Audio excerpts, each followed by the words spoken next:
But no, Paulo Freire, for example, in his education book is extremely clear. He says the illiterate is framed out as the marginal man. He's been pushed to the margin of society. He used to be at the center of his society.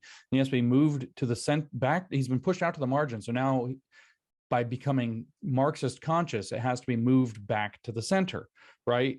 And the reason, if you go back to whether it's in Freire, but more specifically in George Lukács, the Hungarian Marxist, most eloquent theorist of the 20s, wrote the exact same thing in History and Class Consciousness, is that you have to move those that are marginalized by the so-called hegemonic power have to be moved back to the center. So they create these preemptive narratives, like you're saying. And I'll show you what I wanted. I found the image. The reason I wanted to show you this image is because it's the wheel of power and privilege. And it has 12 different domains: wealth, language, gender, citizenship, skin color, formal education. I remember that's your Freirean Marxist model. Ability, sexuality, neurodiversity, mental health, body size, and housing.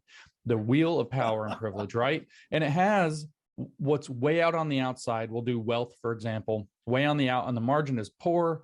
Then they have a middle section, and it says middle class. And on the inside, it says rich. Or we can do skin color. Dark is on the outside. Marginalized, it literally says. Differently skinned, is that what it says? Different shades is what it says in the middle.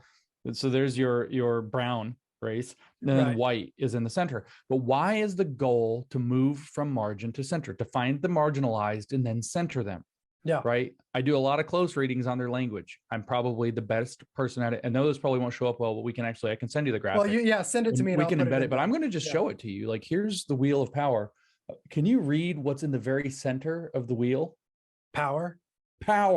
Yeah. Because the people at the center, and this is exactly what Lukács's Marxist theory was, power exists at the center of society because it's Marxist. So Marxism believes that you can't understand all. Hegelian thought actually believes that you can't understand the parts without understanding the whole, but you can only see the whole when you're at the center.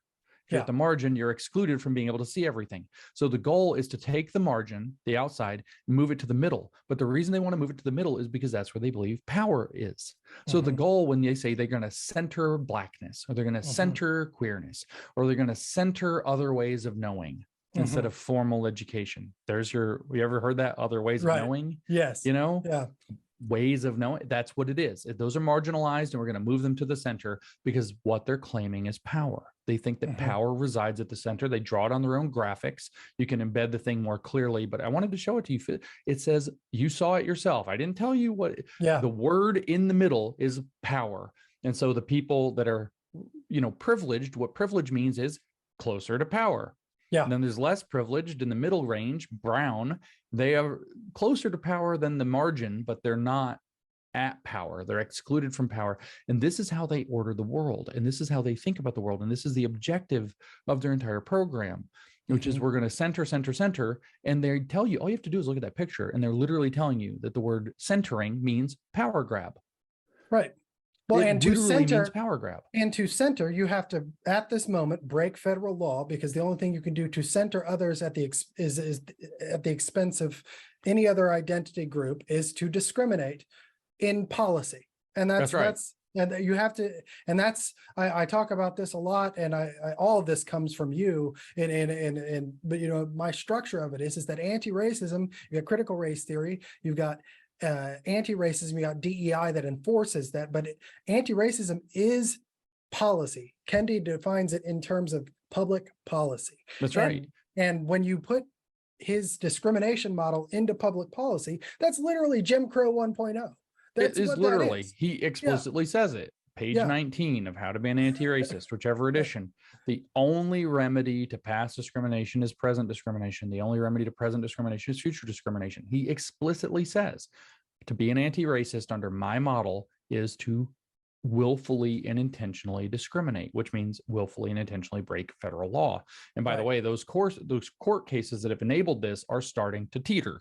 Yes. I've heard, although I don't know, that the decisions in like Bakke versus the Board of Regents and the decision in Grutter versus Bollinger are, especially with the Harvard case that's before with the Asian American discrimination, those are teetering now.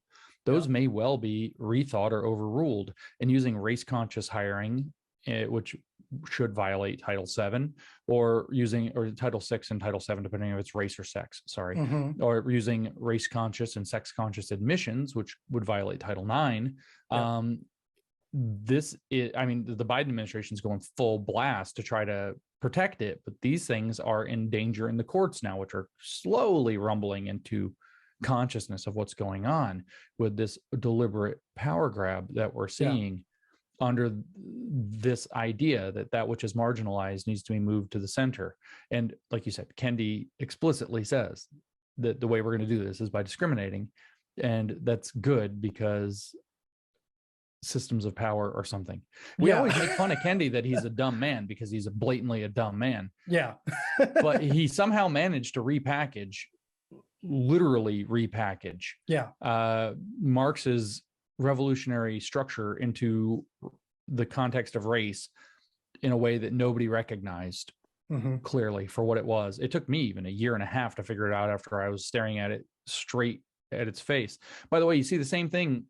This is what they do. How do they do this, say, with queer theory? This is in that article of Professor Ward. So the article she was talking about that somebody sent me that I put on Twitter is about this concept called homo flexibility. And I was delighted. This is an article from 2016. I was delighted to